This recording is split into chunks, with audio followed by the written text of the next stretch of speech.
The restaurant had no sign outside. Nadia Osei expected that. Black door. 7:53 p.m. She walked in. She gave her name at the door. The woman behind the stand checked her book. Looked up. Checked again. I'm sorry. The smile was perfect. I don't seem to have anything under that name. John, Nadia said. The reservation is under Jeon Minho. Another check. Slower. I'm afraid I still. Then check again. The maitre d' looked up. Something shifted in her expression. She checked again. The dining room hummed. Conversations were low. Glass against glass. Several tables had noticed the exchange. I'm so sorry, the maitre d' said. Final now. There's truly nothing here. Perhaps the booking was made at Nadia. The voice came from her left. A woman appeared at her elbow, Korean, early 30s, impeccably maintained, the kind of put together that had been a lifelong practice rather than an occasion. The smile she brought was warm. The eyes behind it were doing something else entirely. I think there may have been a mix-up. Jissel's voice was pitched precisely, loud enough for the nearest 3 tables, quiet enough to seem private. This restaurant has a very particular clientele. Very specific booking process. Perhaps the reservation was made at the wrong establishment? It happens. A small sympathetic tilt of the head. There are several lovely places nearby that might be more accessible. The dining room went still. Nadia turned to look at her. Slowly. I'm sorry. Her voice was even. Almost pleasant. Who are you? Jissel blinked. I'm just. Who are you? Nadia said again. Because you just inserted yourself into a conversation between me and the staff of this establishment. So, I'd like to know who you are and what specifically about me walking through that door told you I needed your help finding somewhere more. She let the words sit in the air between them, accessible. I was only trying to. I know what you were trying to do. Nadia held her gaze. I'd like you to say it properly. Out loud. In this room. What did you see when I walked in here that made you decide I was in the wrong place? No one pretended anymore. Jissel opened her mouth. Nothing clean came out. The composure she had walked in with 30 years of knowing how to present herself in exactly the right rooms met Nadia's directness and found, for the first time in recent memory, that it had nothing to stand on. The door opened. Jeon Minho walked in. He scanned the room in a second. His eyes landed on Nadia. Moved to Jissel standing in front of her. Read the entire scene with the speed of someone who had all the relevant context already loaded. His expression hardened. Not anger. Something colder. He crossed the floor. No stops. No detours. He came to stand beside Nadia, not in front of her, not behind her, beside her, and looked at Jissel for a long moment with the expression that said everything before his mouth opened. Then he looked at the maitre d'. Who told you there was no reservation? The maitre d's eyes moved to Jissel. Just for a fraction of a second. Involuntary. Immediate. That fraction was the answer. Miho looked back at Jissel. The temperature in his voice when he spoke was the cold of a man who had made a decision and was simply stating it. Get out of my restaurant. Jissel's composure fractured. Just slightly. Just enough. Miho. Now, Jissel. She left. Her heels sharp against the floor. The dining room watched her go in the specific silence of people who had just witnessed something they would be describing for weeks. Miho turned to Nadia. Everything about him shifted. The cold closed. What replaced it was direct and warm and carried the particular fury of a man who had been looking forward to an evening and was furious at what had been done to the beginning of it. I'm sorry, he said, for what just happened in here. That will never happen again. Nadia looked at him. Then at the restaurant, the warm lighting, the full room, the staff who had straightened the moment he walked through the door. The particular atmosphere of a space that knew exactly who it belonged to. Then back at him. You own this place. Yes. She looked at the menu still in her hand, the one the maitre d' had tried to take, and pulled out the chair at the table that had been set for them all along. Sat down. Placed the menu on the table in front of her. Then we should probably order, she said. That should have been the end of it. It wasn't. Because the woman who just walked out? She wasn't done yet. And the woman who just sat down, you're about to find out exactly who she is. This story is just getting started. Subscribe if you're new. You won't want to miss what's coming. 3 months before the restaurant, Nadia Osei had been exactly where she always was at 6:47 on a Tuesday morning, at her desk on the 14th floor, the city still coming awake outside her window. The first coffee of the day growing cold beside a site report she was already 3 pages into. Osei and Partners had been built from nothing. Not from family money, not from inherited connections, not from anything except a business plan written at 28 on a kitchen table, a loan paid back in 18 months, and the specific combination of vision and refusal to stop that people called talent when they didn't want to say discipline. 6 years later, it occupied 2 floors she had chosen herself, not the most prestigious address, but the best bones, the best light, the kind of infrastructure that told her the first time she walked through it that serious work could be done there. She was still reading the report when her phone rang with a number she didn't recognize. Ms. Osei. Male. Direct. No preamble. My name is Jeon Minho. I was referred to you by an associate. I have a project I'd like to discuss. She looked at her calendar. I'm available Thursday at 2. I'll be there. He was 5 minutes early. He presented the project the way she would come to understand. He presented everything, the full information on the table from the start. No management of her reaction, no strategic withholding. A mixed-use development on the eastern edge of the city. Significant scale. The kind of commission that would occupy her firm for 2 years and produce something she would be proud to put her name on. She asked 14 questions. He answered all of them. At the door he paused. Turned back. Thursday evenings. Are you usually free?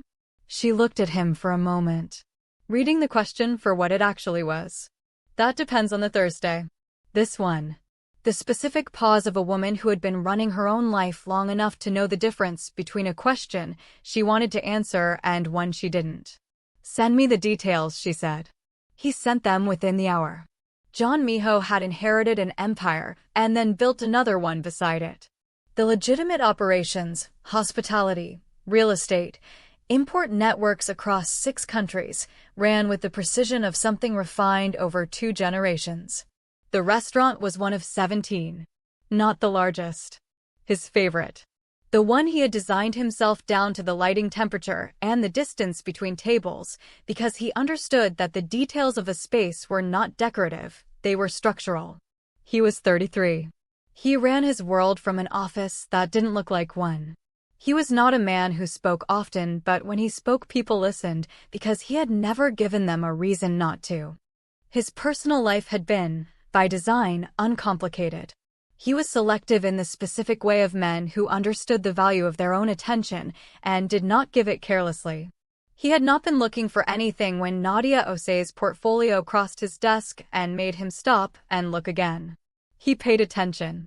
Jissel had known Miho since they were 7 years old. 30 years of overlapping families, shared events, the particular closeness of 2 Korean households in the same city who had grown up in the same rooms. She had been at his father's 60th birthday. He had been at her sister's wedding. Their mothers spoke every week without fail. She was the person his parents thought of when the conversation turned to the future. Not because it had ever been stated directly, these things rarely were, but because it had been implied in 100 small ways across 3 decades, and Jissel had built her understanding of her own life around those implications. She had watched other women come and go, had waited with the patience of someone who believed the timeline was already written.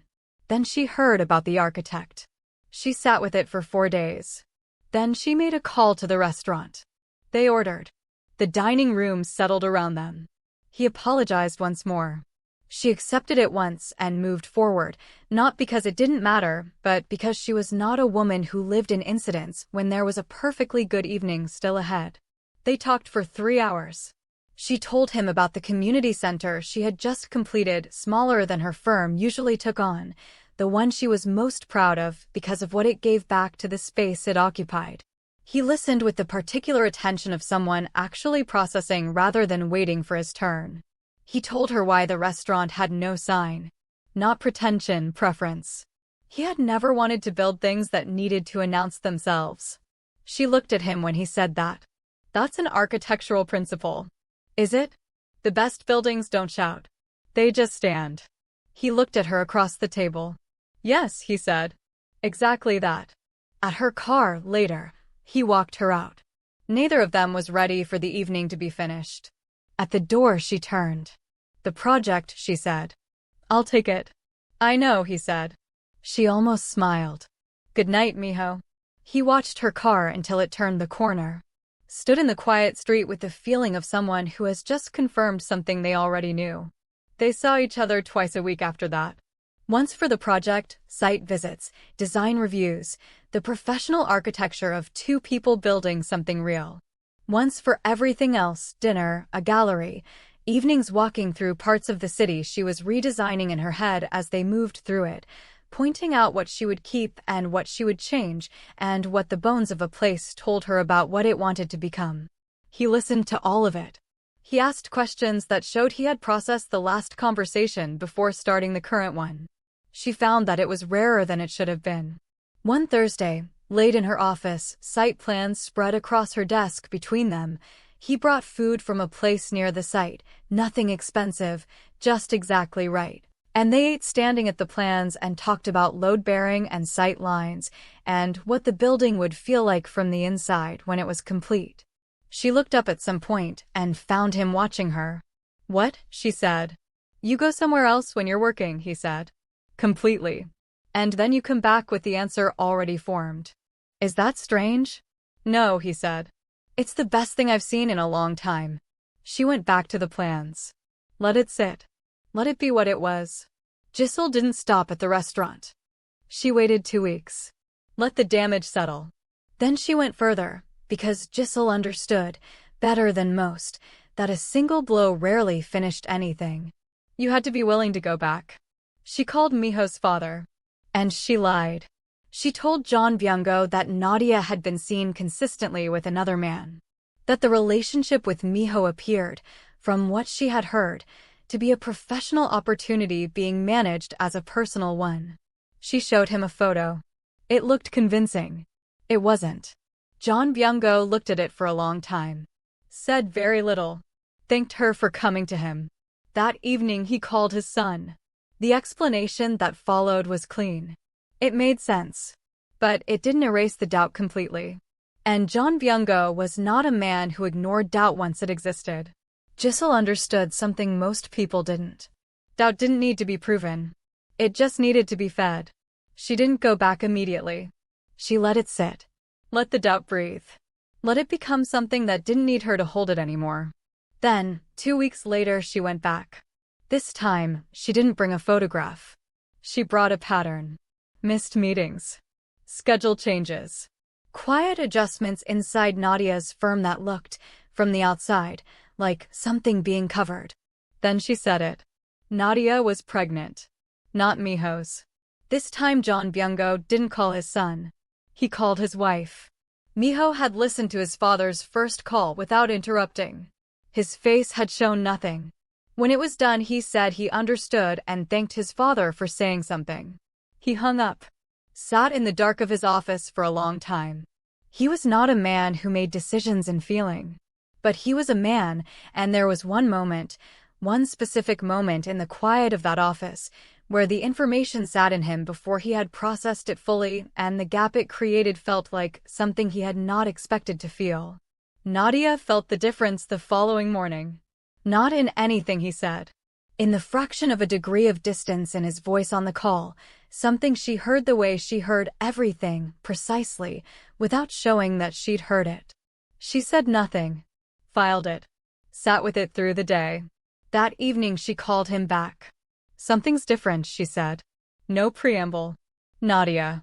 Don't manage it, she said. Just tell me. He told her. All of it. His father's call. The photograph described to him. The moment he had felt before the thinking caught up with the feeling. He said it plainly, without managing her reaction, without softening what needed to be said straight. When he finished, the silence between them was long and full. A photograph, she said. Yes. Of me with Michael. Yes. From the Harlow project completion. 2 years ago. It's on our website. I know, he said quietly. You know. I know now. A pause. In the moment, there was a moment. Before I thought it through. I should have called you that night instead of sitting with it. I let a night pass where you didn't know something that concerned you. That was wrong. Nadia sat with this. Not with the lie was Jissel's, and she would deal with that separately. With him.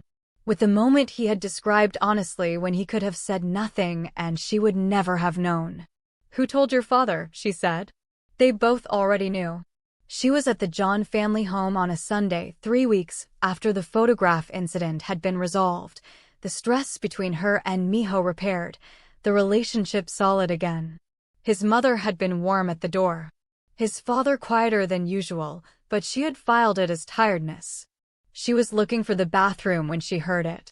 A corridor. 2 voices. The specific sound of a conversation not meant to be heard, low, urgent, the quality of words exchanged between 2 people who believed they were alone. His mother's voice first. Tight with something. You're sure she told you this? His father. That's what Jissel said. That the child isn't his. A long silence. Byung-go. This woman has been nothing but. I know what she has appeared to be. I'm telling you what I was told. Nadia stood in the corridor. She stood there for a full 10 seconds. Completely still. The way she stood in her office when a project had gone wrong and she was taking the full measure of it before deciding how to respond. Not frozen, processing. Arranging what she had just heard into its actual shape. Then she walked back into the dining room. Sat down at the table. Picked up her glass. Miho looked at her from across the table.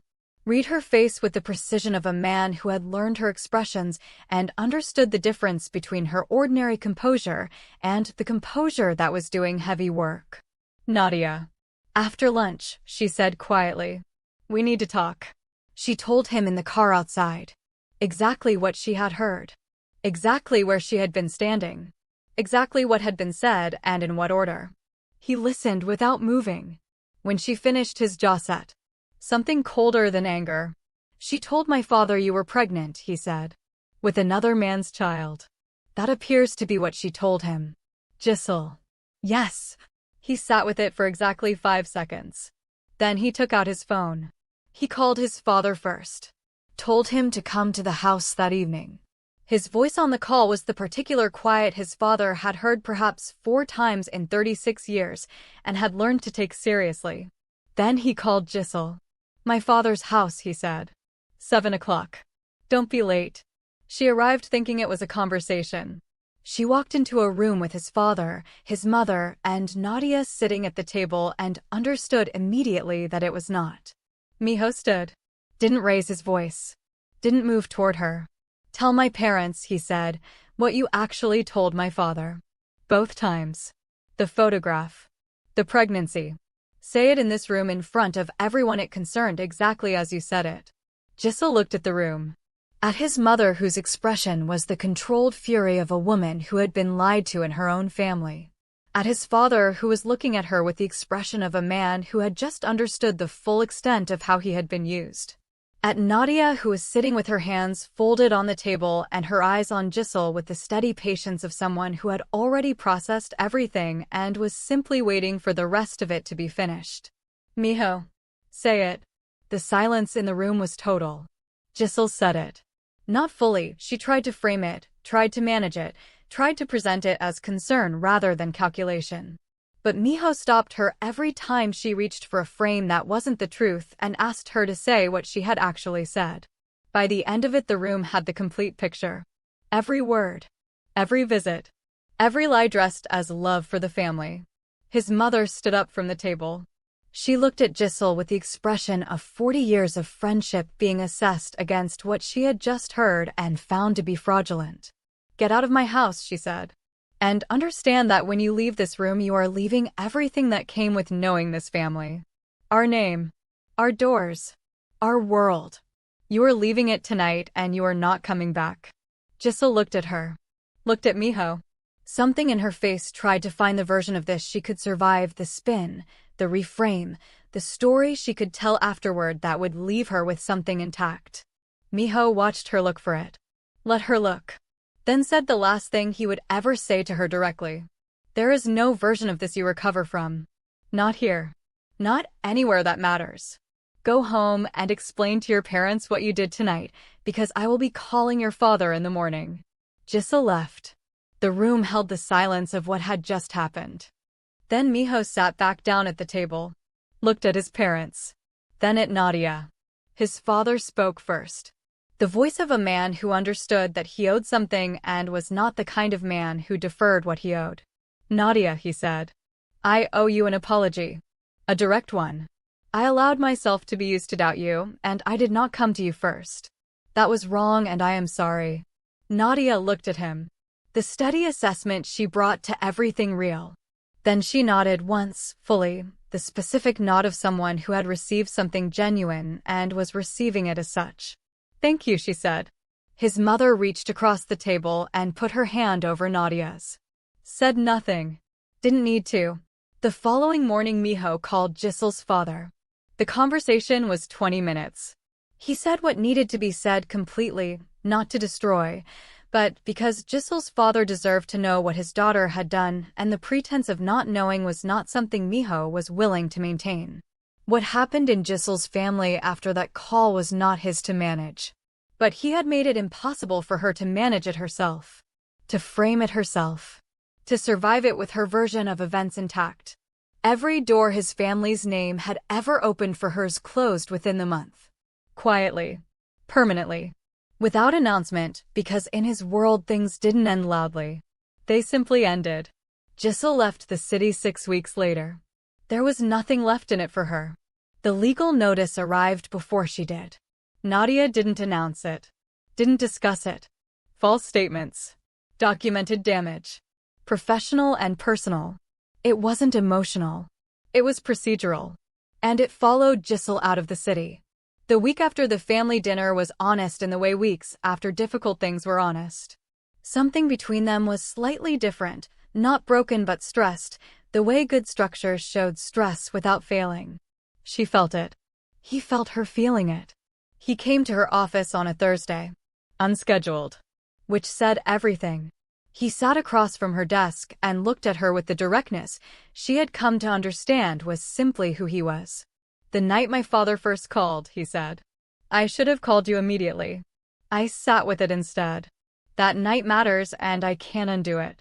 But I want you to know I understand what it cost, and I'm not asking you to pretend it didn't happen. She looked at him for a long moment. Reading him the way she read everything for the structural truth beneath the surface. It costs something, she said. I want you to know that.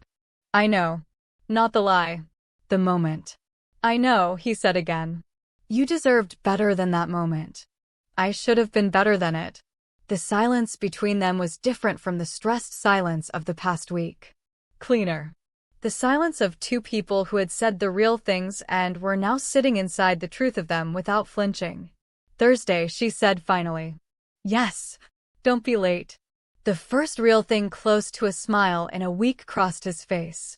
I won't. His mother had requested the meeting. Not suggested, requested. Nadia arrived at the family home on a Sunday evening with the specific composure of a woman who had walked into boardrooms her entire career and understood that the preparation was always the same. Know the room. Be exactly yourself. Don't perform. His mother met her at the door and looked at her for 3 seconds. Then something in her face settled, the specific settlement of a woman who had made 1,000 assessments and recognized when one came back clean. Come in, she said. I've been wanting to meet you. Dinner was long and genuine. His mother asked about her work, specifically, intelligently, the questions of someone who had looked into what Nadia did before she arrived. His father asked 2 questions, both about the Eastern development, both precise enough that Nadia understood he had also done his research. She answered both fully.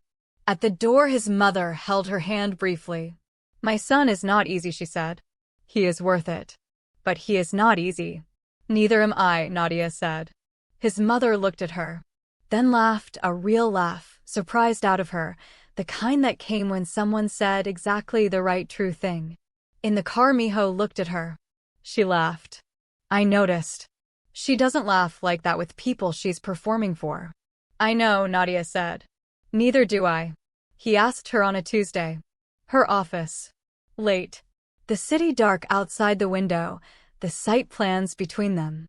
He looked at her across the plans and said it the way he said everything that mattered, directly, without decoration. I want to be with you, he said. Properly. Officially. If you want that. Nadia looked at him. She already knew. Yes, she said. Simply. The way she said things when she already knew. The Eastern development took 14 months to complete. The opening was a private event, the building lit for the first time, Nadia's name on the commission beside his on the development. She stood inside the atrium she had designed and looked up at what it had become. The light moving through the space the way she had said it would. The materials doing what she had specified. The building breathing, existing in the city rather than imposing on it. He appeared beside her. She felt him before she saw him. It's exactly what you said it would be, he said. It usually is, she said. He looked at the building. Then at her. Then he went down on one knee in the atrium they had built together, in the light she had designed, in the space that existed because of both of them. You build things that last, he said. I want to be one of them. Permanently. If you'll have me. The atrium was quiet around them. The city moved beyond the glass. Nadia looked at this man, who had walked into a restaurant and ended 30 years of history without hesitation because of what had been done to her in his face. Who had told her the truth about the moment of doubt because he had never known how to be anything other than honest. Who had sat with her at site plans and brought food and listened and never once asked her to be anything other than exactly what she was. Yes, she said. The word filled the atrium the way light filled it completely, from every angle, leaving nothing in shadow. He stood, slid the ring on her finger, looked at her in the building they had made together. Like she was the fixed point. Like everything else was structure built around her. Did you see that coming from the moment she sat down at that table and picked up that menu? Tell me in the comments. And if Nadia and Miho's story moved you, subscribe and turn on notifications. There is always more coming. Always.